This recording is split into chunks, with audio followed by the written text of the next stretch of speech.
All right. Hello, everyone, and welcome to today's LinkedIn Live. I'm Akshay Mathur, partner at Everest Group, and I'm delighted to be moderating this session in collaboration with NASCOM. The topic which we have today is one that sits right at the heart of how GCCs or Global Capability Centers are evolving, and it's very close to me as well.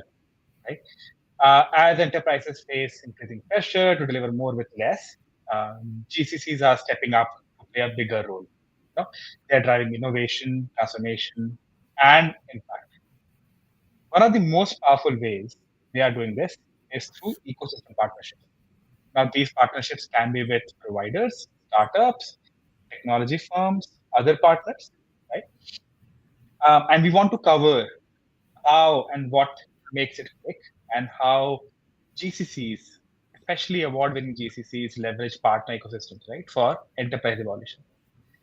Now, before we dive into discussion, I'd like to invite both of my fellow panelists to briefly introduce themselves. Kiran, maybe we can start with you, and then Kritika will come to you. Okay. Hi, everyone. Very good morning. Thanks for taking time to attend this webinar. Myself, Kiran. I've been heading corporate banking, tech, and payments for DBS Tech India. I've been part of the ecosystem in one or the other roles for the past 20 plus years. I hope to have a meaningful discussion and also add my opinions wherever it matters to the discussion. Thank you. Perfect. Hi, everyone. I'm part of the NASCOM team.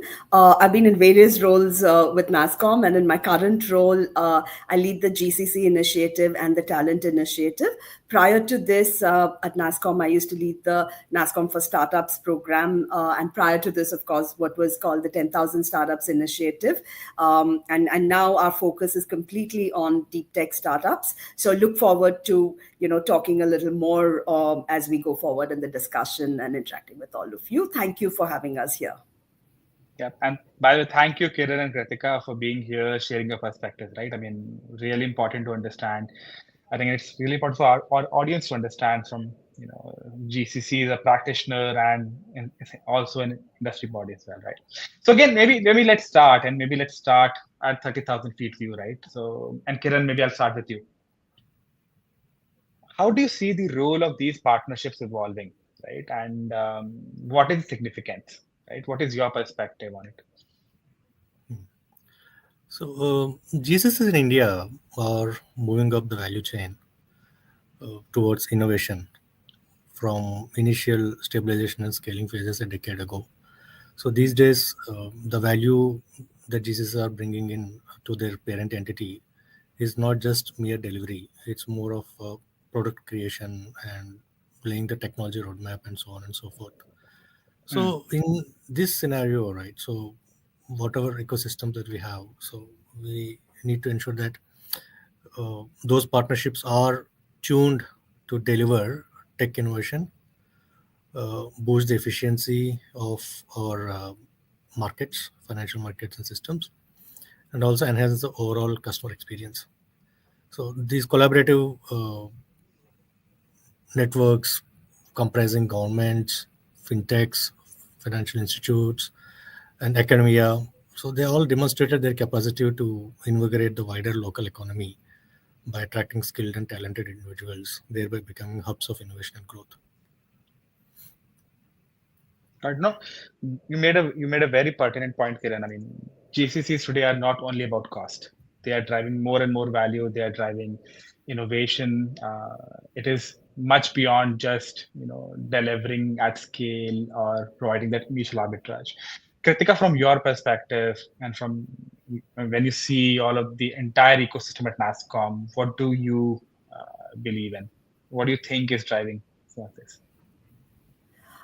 Yeah. So, Akshay, see, as we, look towards, what does 2030 and beyond hold for us? And of course, the GCC opportunity is definitely poised for the next wave of evolution, right? And like Kiran also rightly mentioned, our shift from cost to capability, from execution to co-creation, and from support to strategic influence is well underway. right? But to sustain this momentum, we must reinforce its value proposition beyond talent and scale to include innovation, depth, agility, resilience, and ecosystem readiness. And I think that's where the partnerships are key, Mm. right? And as we look to see as a market, right, they're like close to what, 1,000, a lakh and 130,000 to 150,000 mid-market enterprises, and India stands to attract a significant share. Even if it is estimated, at conservatively, that's like 30,000 to 40,000, especially for markets like the US, UK, Germany, Yeah. Japan, and and across verticals. So for us, as we evolve into AI native innovation hubs, high growth enterprises, I think the opportunity is huge, and how we build this out from here and the strategic pillars that we look at is key. No, you made a very interesting point around mid market, right? I mean, and absolutely mid market, we have barely scratched the surface. I mean, there's a big line of enterprises waiting. Even within Global 2000, right? Our research tells us that there are close to 1,200 enterprises which don't have a GCC, right? So even within the mainstream, I mean, the big leagues of enterprises, even there we see at least a lot of opportunity. And again, from our perspective as well, we have been seeing, a lot of uh, enterprise actually very openly and actively partnering with providers today to scale, to grow their GCCs. So again, absolutely understand. And I mean, as GCCs move towards, you spoke about AI, you spoke about COEs, others, they are much more happy to take whatever support they can get, right? Um, just circling back to Kiran, you and your perspective at DBS. What made partnerships a priority in your context, right? I mean, why do you think they are important in your context? And then if you can throw some light around what kind of partnerships are you having at your organization, would be Yeah, helpful for our audience to understand. sure. Yeah. So TBS being bank, so I'll address it Mm, from that lens, right? Uh, we have been, as I said earlier, the GCCs are maturing to mm, drive value. So the relevant ecosystem partnerships today are those that enable accelerated digital transformation and co-create unique products, differentiated offerings, right, for clients. So from a banking and tech standpoint, so we usually see five types of partnerships as most impactful. mhm, First one, collaboration with fintechs. They mm, bring agility, innovation, and customer-centric solutions. For example, in corporate banking, partnerships with certain fintechs enable us to offer real-time credit decisioning, assessment of creditworthiness, risk scoring, and API-based services to some of our corporate clients. These mhm, partnerships allow us to be more responsive to client needs and at the same time enable us to be compliant with local regulations faster. And second is our government and regulatory partnerships. Being bank, we are a regulated entity. So we mm, collaborate with regulators and government entities to ensure that there is an alignment with national digital agenda, such as UPI or digital identity programs. And these initiatives improve transparency, efficiency, and trust across the financial ecosystem. The third, technology enablers and service providers. This forms major chunk of all partnerships we have. So partnerships with global tech players is a key to mm, scale fast and securely. For instance, leveraging partnerships in emerging tech mm, and developments in the domain, right, banking domain, etc. These enhance our ability to deliver personalized and scalable services to customers while maintaining the resiliency and compliance to the local market regulations. So certain niche products are built by some of these companies, are readily deployable, and we have support available near shore. So that's another added advantage. And the fourth one is need-based consulting, where we do mhm, engage consulting companies when a different perspective is needed to resolve a process mhm, problem or a business problem, and that needs some market research and outside-in perspective to look at the problems differently. mhm. And the last and most critical is industry academia partnerships, like Yeah. universities, tech institutes, research institutes, and so on. There are two ways we forge partnerships there. One with an intent to hire a future-ready talent, and the other to foster research where a bank can benefit. So we collaborate with tier one, tier two universities across country to accept new talent to GCC. We Mhm. also work with some of the premier tech institutes in certain areas such as vernacular use cases where a bank needs. Being in India, we need to support people from different states. So such use cases, we collaborate with some of the premier institutes where they are doing some research on specific Indian languages for natural language processing. In some cases, we work with some of these institutes for compute and storage efficiencies and AI and so on. So the partnerships that matter most are those that move us from transaction relationship to value-based ecosystem, where we co-create, co-invest, and co-innovate to support region's growth agenda. All right.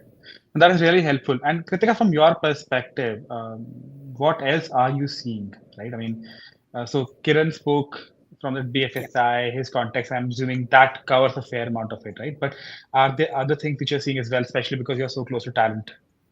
Yeah. So Akshay, see if the way we look at it is, I'll of course, I will reiterate some of the points, of course, that Mm, Kiran made, right? But as the growing complexity and scale of digital transformation, right, and that underscores the limitations of relying solely on internal capabilities, like Kiran already kind of mentioned it really well, right? And so as we look at some of the partnerships that we talked about, academic and skilling institutions from a talent perspective, and how are we going to be a differentiator in that, right, is absolutely key, right? The startup collaborations are super key. Product engineering and hyperscale alliances are, again, super very very important. And see, it all comes down to, like you lightly said, right, talent, and how are we going to mm, future proof India's scalability index, right, to make talent ready, right, in the coming times. And so, how are we going to build future skill stacks? How are we doing skilling at source, Bharat talent, and tapping into that, right?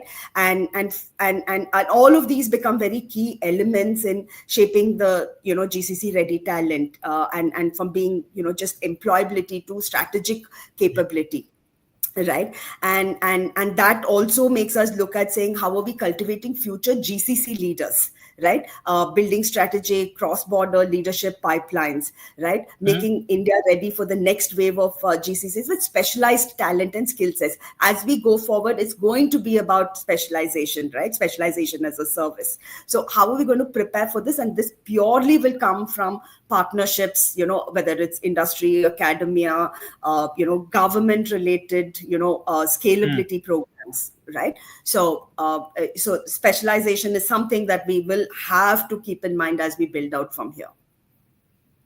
You made a very relevant point, Kritika, there, specialization, right? And that is a pivot which we are seeing in the market as well. So now, instead of, just supporting in very, very specific work streams, GCCs are going much beyond. They are becoming specialized. So not only are we seeing an increase in the breadth, but depth as well, right? So simple example, if earlier GCCs were just doing, let's say, accounts payable, accounts receivable, now they're doing FP&A as well, right? And now you're seeing more global process owners and whatnot. Kiran, a question to you, and I mean, you spoke about the five kind of partnerships, right, across Yeah. providers, across government, academia, and whatnot. How do you ensure that partnerships are truly effective, right? I mean, they are delivering value for both the entities, right? So it is not only about the GCC, but let's say also about the academia, also about the government, or a provider as well. So could you throw some light there as well? Yeah. See, my observation, right? Most successful collaborations are built on three pillars. Hmm. First one, strategic alignment. Both Hmm. parties must be aligned on purpose and outcome. But not just KPIs and commercials, but beyond those, the intent to create value for customers, right? So that has to resonate in the relationship, whether it is through digital transformation or a differentiated solution or a specific strength that a partner may have, right? So, for example, we partner with some of the fintechs Mm-hmm. who can help us with vernacular voice chats for retail. Different, so those kind of skills a GCC may not have. They may not have the Mm. corpus to train a voice bot, right? So we Yeah. work with partners on those. Another example could be partners offering differentiated solution uh, Mm. that can offer market research Mm-hmm. to some of the corporate banking users. So these things need the strategic alignment with a defined purpose. And the second pillar is empowering the working teams. Quite often, I see people who are actually working on the ground. They lack the decision making ownership, right? So hence it is important to have clarity around roles, ownership, and compliance and decision making. So with delays in decision making, even the most innovative partnerships can collapse under ambiguity. So we Mm-hmm. always define joint operating models and escalation paths from day one to ensure that it is successful. Mm-hmm. And the third one is flexibility and speed. So in today's fast-moving environment, rigid partnerships don't work. Yeah. So we have seen real success with agile collaboration models, where we build, measure, and learn every aspect of the KPI that we arrive at and agree. So where we actually test all these collaboration models and scale quickly rather than spending months on paperwork or negotiations. Okay. And few pitfalls, misaligned Mm-hmm. expectations could be one where there is a mismatch in ambition and commercial model. Mm-hmm. Over customization, so trying to force fit a solution instead of co-creating, uh, right? So that is Mm-hmm. another pitfall we should avoid, because that can lead to very poor adoption. Eventually, it will eventually lead to failure. Mm-hmm. And then ignoring the culture fit. So especially in multinational partnerships or public-private, culture mismatch can undermine trust. So we need to have teams that are not just technically compatible, but also culturally collaborative. So not every organization works with the same agility. Whether because as I said, we have five different partnerships, right? Yeah. Uh, and five different partnerships work differently. So we need to understand how they work. They also need to understand how we work to ensure that we are culturally collaborative. Perfect. Those are really, really, I mean, hitting it on the head, right?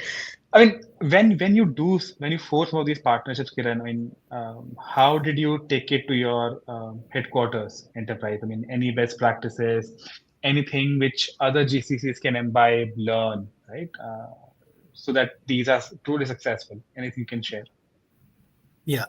Uh, we do uh, assess these any new vendor, right? So we do assessment of those vendors in uh, collaboration with headquarters. We don't Mm-hmm. do assessment in isolation. So the alignment to accept a new vendor is there from right day one between GCC and the parent entity. So Mm-hmm. that will remove the ambiguity of alignment. Second, when we define the KPIs for a specific partnership to work, those Mm-hmm. KPIs are based on which market we're operating. So, being a Mm-hmm. bank, we have 16 different economies, right? So, 16 different countries. But when we are looking for a country-specific solution, we actually tie up with the bank operating in that country to get more understanding of the requirements.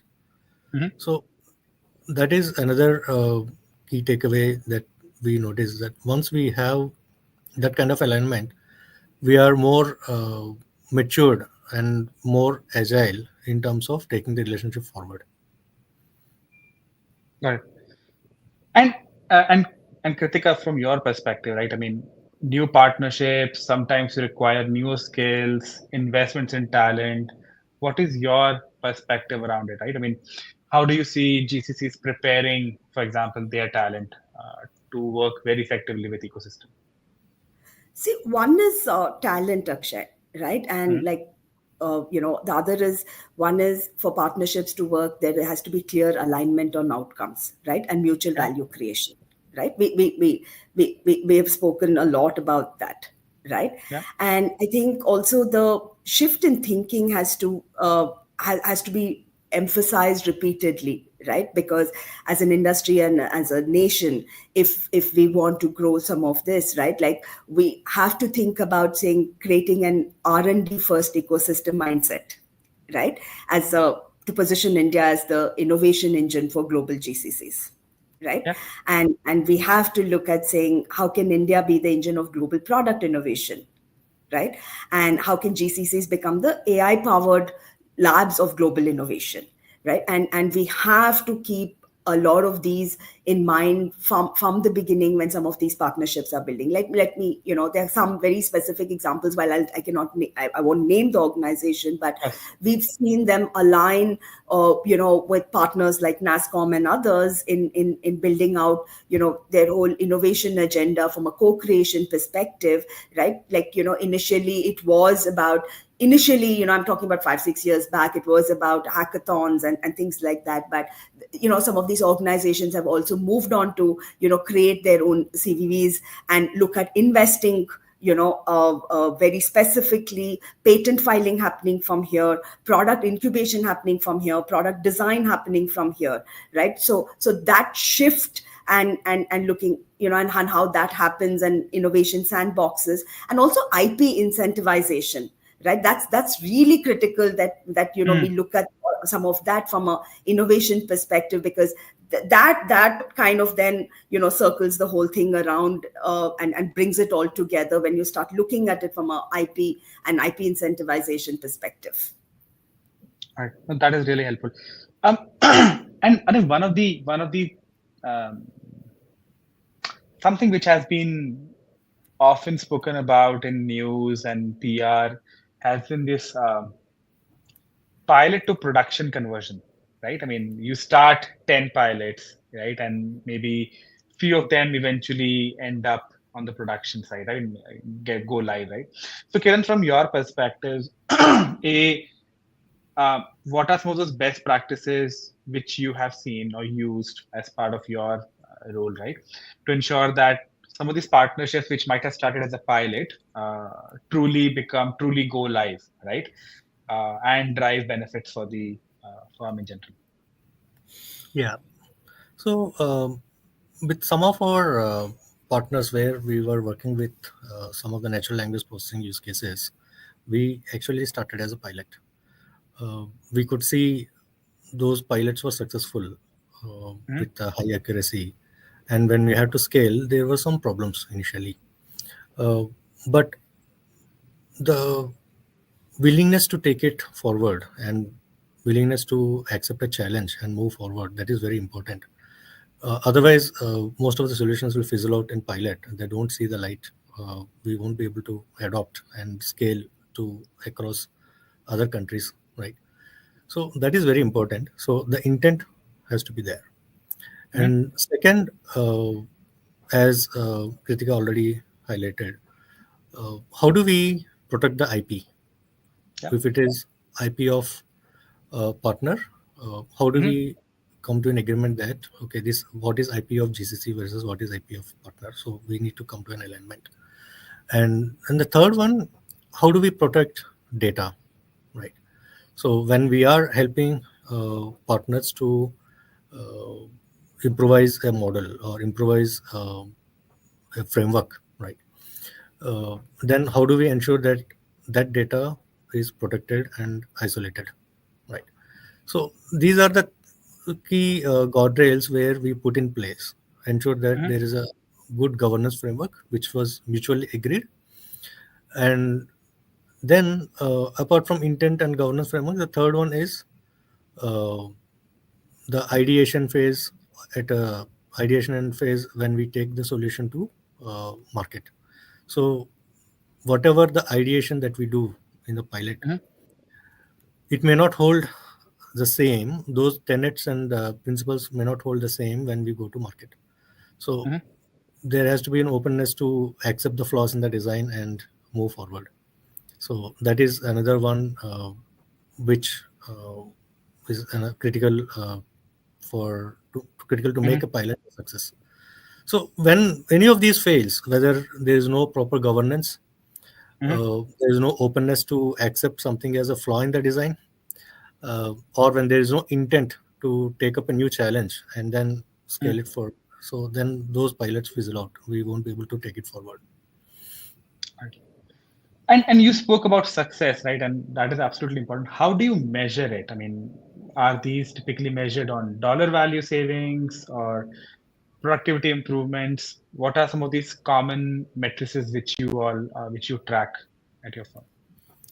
Okay, so okay, we'll answer in differently, right? So Sure. what happens? The measure of success is different for different kind of engagements. Hmm.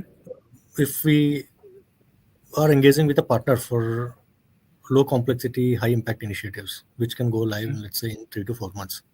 Okay, Hmm. such as AP integration or automation of certain SDLC processes or POCs with plug and play products. The success measures and KPIs are short term, Hmm. and they go with a uh, defined success metric as uh, a POC to be live versus a commercial uh, viability of the product, right?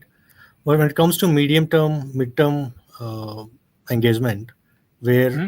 the joint development takes 6 to 9 months to lay out the groundwork, right? And in those cases, success metrics are different in terms of what we are building, co-building together. What is the sustainability of what we are building together? Whether it is not only the product, even the processes that we are trying to build together, whether they are going to sustain in the long term or not, right?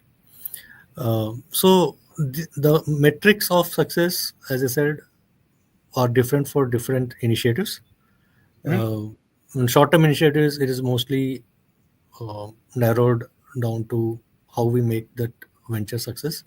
But whereas it's a long-term collaborative engagement, the metrics of success are more beyond the immediate delivery, right? So more beyond delivery is more on what kind of people we are grooming, what kind of products we are building, what kind of long-term frameworks we are aligning Hmm. on. Yeah. Right. So we spoke about success, and thank you for sharing those. Right. I mean, till now we have been speaking about what makes it successful. I mean, but there is other party as well, which is the provider side. And maybe Kritika, I'll put you on the spot, right? From your perspective, do you think there are some things which all these ecosystem partners, right, whether they are service providers, tech providers, academia, government, which they are missing right now, which they can perhaps improve, be better, do more, something which comes to your mind? See, clearly, for from where we look at it, it's from, you know, it's all about from silos to synergy, right? Hmm. Creating India's most collaborative tech ecosystem. If we Yeah. want to see progress, it is about whether it's startup co-creation platforms, enterprise GCC collaboration, shared infrastructure, areas like cybersecurity, ESG reporting, responsible AI practices through shared resource centers, right? How do we bring all of this together, right? And how Hmm. do we institutionalize co-creation from vendor models to value networks? Right, we have to look away from transactional outsourcing and enable trust based value networks, and Hmm. and and these partnerships can then fast track enterprise agility, and government supported platforms for proof of concept testing, joint research labs with universities, right? All of these become very critical, and if Hmm. and we definitely have to look at it as creating India's most collaborative tech ecosystem. So essentially, what you're saying, if I may summarize this with your permission, um, partners need to think beyond transactional, Yeah, think more long term, yeah. invest at the same time. So whether it is if it is providers, they need to invest in advanced technology. How can they drive outcomes? If it is academia, maybe creating curriculums which are more future ready, more aligned to today's reality, right? And similarly for other partners as well. Fantastic. Perfect. Yeah, yeah. Thanks for summarizing that. I think you said it better than I did. You're far too kind.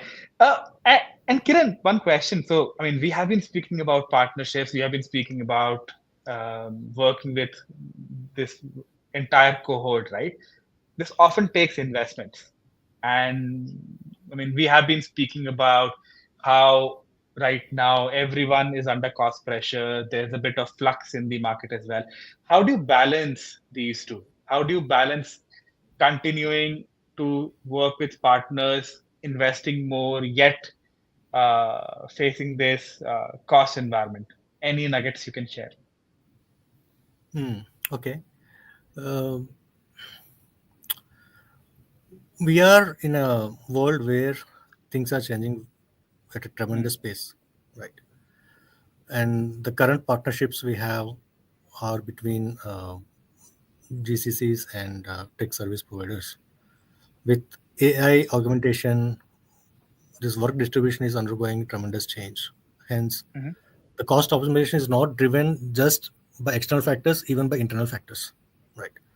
So, in such cases, what we are looking for is a human-human collaboration is going to move towards a hybrid collaboration where agents in loop are at workplaces, right?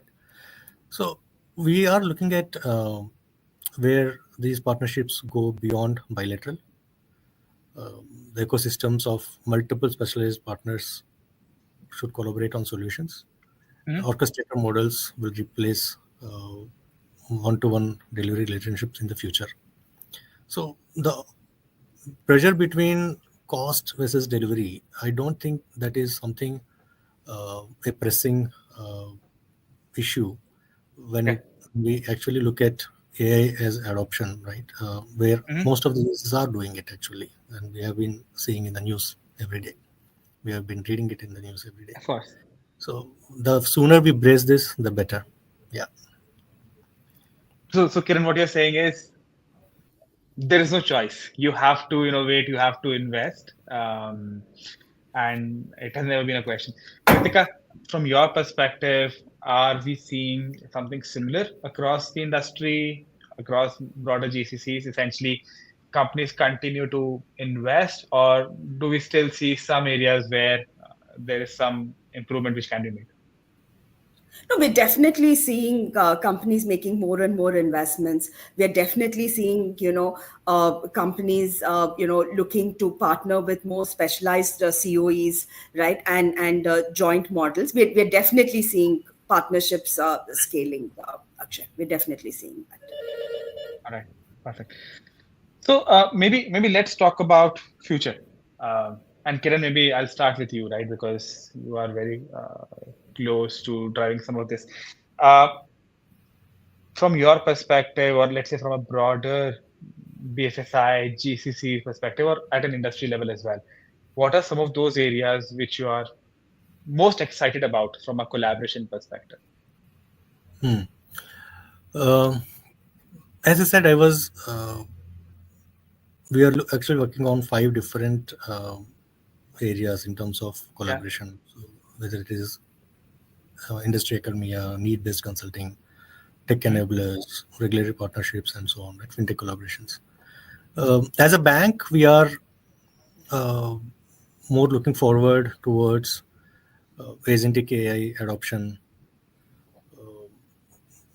building in Gen AI in the Mhm. ways of work, whether it is the way we build, the way we test and deploy, beyond that, the way we operate also, right? Mhm. So the differentiations that we are looking for is more on these emerging trends Mhm. and how partners are evolving in these emerging trends is also quite interesting. We could see uh, in India, most of the partners they are actually building COEs around, and they are building certain talent pool which are fungible and ready to be deployed as well. And I think they are actually embracing the future ready trend already. And as a GCC, we need to tap into that potential and see how we take it forward and make it successful. Got it. So essentially, it is all about looking at the future. Kritika, your perspectives on this. What are some of those areas which you are really excited about, where you feel a lot of innovation or change will happen? See, I definitely seeing a lot of the co-creation models taking off, right? And definitely adding value and the openness that has come to not just, you know, I'm looking at the scalability of some of those co-creations happening now, and Mhm. that really is exciting, right? And also from a talent perspective, and the way we are evolving our talent, and of course, there's a lot that needs to be done, but the Mhm. way we are seeing talent evolve and seeing what are some of the emerging trends and future technologies and how we are, I would say, in some ways, proactively preparing for that for the next 2 years, next 3 years. I think these two are very, very exciting in terms of, especially what I'm seeing in the co-creation space and the value add that we're doing in terms of the, today it's all about speed of innovation, and that Mhm. piece becomes really critical. And I think that particularly is very exciting. All right. In general, I think, and I'll maybe this is slightly controversial, but I'll ask it. So in general, what we're seeing, at least in the market, is there are a set of GCCs which are very pro working with some of these ecosystem partners, right? And then there are some which are slightly more conservative, right? I mean, even today, based on our estimates, roughly 50% GCCs are being set up in a DIY model. So the enterprise doing it themselves, right? So, Kritika, from your perspective, what is that one piece of advice you would want to give to a GCC, which is still on the fence about engaging with an external partner? And I see you No, smile, so No, you see, it's very simple, Akshay. I don't yeah. think it's rocket science, right? Mhm. If right, and they're sitting in the on the fence, um, you know, they're going to lose out Mhm. in the whole chain, right? And from what we as a nation have to offer, right, and how we have to look at the and to just become more valuable in the whole network, right? They Yeah. have to look at collaboration. Otherwise, that value is going to get delayed, and then they're going to lose out in the long run. Kiran, your thoughts on this? So, what would be your advice to some of your peer GCCs who are not actively engaging with partners? So some of those could be due to inhibitions on how do we manage and balance this effectively, right? So the partnership and then the parent entity's aspirations. So measure both. So if we are not embracing it Hmm. uh, in a effective way without guardrails in place, they're going to be behind the race, right? So what we need to do is set up guardrails in place to measure the impact of Mhm. building in-house versus partnering with uh, a, a partner who has the capability already. Mhm. So both impact and progress are important, and track the ROI, track the innovation velocity and learning, all these. And also stay flexible, see if you can revisit those priorities to ensure that you are still staying relevant as the market is evolving very faster. Hmm. Yeah. Right. So No, that makes sense. So, sorry. yeah, I mean Yeah, sitting on the fence won't help. yeah, and actually, if I have to just add, right, Yeah. start small, but start strategically, right? Pick Hmm. one area, identify a partner with deep IP, pilot it, measure impact. If it works, then expand. But sitting on the fence, I don't think is an option today, right? There'll never be a perfect strategy, right? So we have to let the value lead the structure. Absolutely makes sense. You hit the nail on the head. So maybe let's take a couple of questions from the audience. And Kritika, maybe we'll start with you, right? So this is a question around what will differentiate GCCs in the future from those that simply operate as delivery centers. Your thoughts? Yeah, I think we spoke about this. I think it's going to be, as we go forward, an era of specialization, right? The more we see specialization, the more we see collaboration. I think in simple terms, I think it's what will differentiate is areas of specialization. Kiran, anything else you want to add on this? Uh, just few minutes back, Kritika rightly answered it. Hmm. Uh, Move forward to see if you can file patents beyond delivery, right? Uh, See if we can incentivize IPs. If employees are, we can encourage employees to co-create or innovate more and encourage them to file patents and have IP. Because the way we are currently operating, if we are operating in the same way as we were 10 years back, we'll definitely lose out. Yeah. Absolutely. So essentially looking ahead, more IP, which is linked to patents, and Kritika has mentioned specialization. Uh, and maybe there's a question again, Kritika, maybe it's for you as well, because you're closer to talent.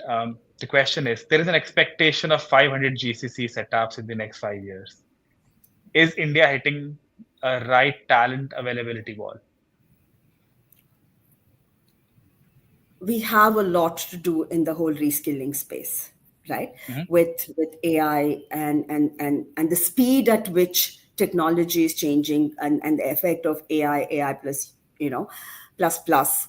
Uh, Definitely, we have a lot to do in the reskilling space, and we need to do it fast, Mhm. right? If we are going to look at, we definitely have to look at emerging hubs. We have to look at talent from emerging hubs. We have to look at expansion into emerging hubs, because we can't have all the talent coming into just a few cities, right? So how are we going to look at this from a talent perspective? Means we can't just look at it only from a talent, right? It one is part is reskilling.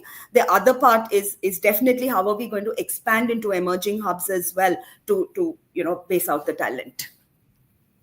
Perfect. And we will take one more question, and this is an interesting question, and maybe this is for you, Kiran.